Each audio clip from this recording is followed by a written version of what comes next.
Hey, all right, government class. Here we are, another week of online learning. Again, as always, just very quick review. Last lesson was about the vice president and how really he's got a very boring job, right? Oftentimes doesn't even get involved because his two jobs involve, taking over if the president is injured or killed and breaking a tie in the Senate. That was the lesson last time. This is going to be a short lesson today because we're going to be wrapping up kind of the foundational pieces of like what's the job and requirements and all that kind of stuff of the president and vice president. And there's just not a lot of info left today. And I don't want to really launch into in the same lesson another topic. So this will be kind of a shorter one. This is an important video though because I'm going to explain the concept of how we select our vice presidential candidates. And to be honest, when I say we, I don't mean we, the voters. I guess I should have said how the political parties select the vice presidential candidates. So, of course, we, the voters, get to select who runs for president from each of the two major parties, right? In fact, just a few weeks ago in Michigan, before the whole lockdown thing happened, right, we had our primary elections in Michigan. And, we talked about that in class and how you are going to be able to go potentially vote for someone to run from the Republican or the Democratic Party. All right, so we, the voters, choose the presidential candidates. However, we don't have anything to do with who is chosen from each party to serve as vice president. That is the presidential candidate and his advisors and party leaders. They kind of come together and select someone to run as their vice presidential candidate. So how do they do that? What's kind of, what are they looking for? Well, the official term in modern politics is something called that they look to balance the ticket. Okay, and all that really means is that the presidential candidate is looking for someone who is a little bit different than themselves. All right, someone from their party, obviously, but someone that will appeal to different groups of voters. So maybe they do it by gender, right? Maybe they choose a female vice presidential candidate. Maybe they choose someone who's much younger than themselves. Maybe they choose a minority candidate. Maybe they choose someone from a different area of the country, all right?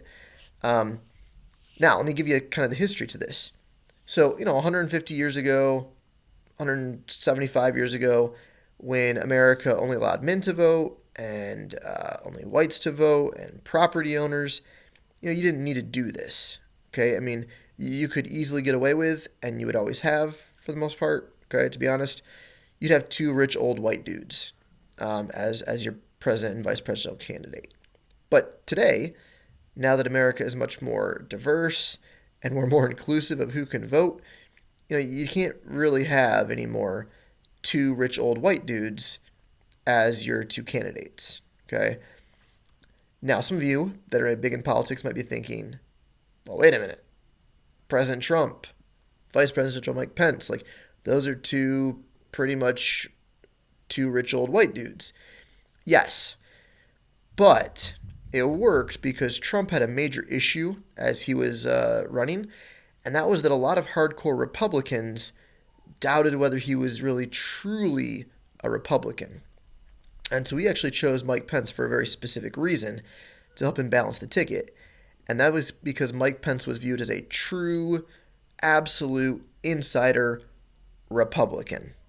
All right. And so he was hoping that would help hardcore Republicans trust him more and vote for him in the election.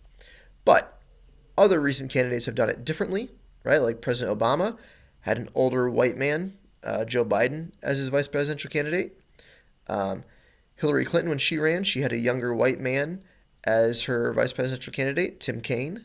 Okay, so I included a page in the folder for today that gives you even just some pictures of recent ways of balancing the ticket to give you kind of a visual of what we even mean by that.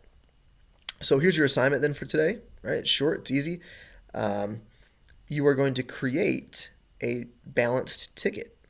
So I've created an assignment for you where you just need to fill in the blanks, basically, creating a fictional president.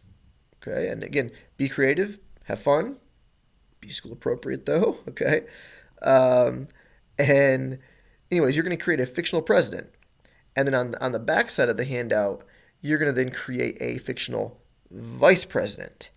And really, all I'm looking for in terms of like completion or assignment grading is whether you balanced the ticket, right? Did you have some major differences between your president and vice president that would appeal to different types and different groups of voters? Okay, and so that's kind of what we're looking for today, for us to understand how our vice presidential candidate is selected in order to balance the ticket. Any questions? Again, I'm by my computer all day.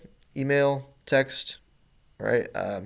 Yeah, and then, like I said, we'll transition more to the bigger, broader executive branch and what it does starting tomorrow.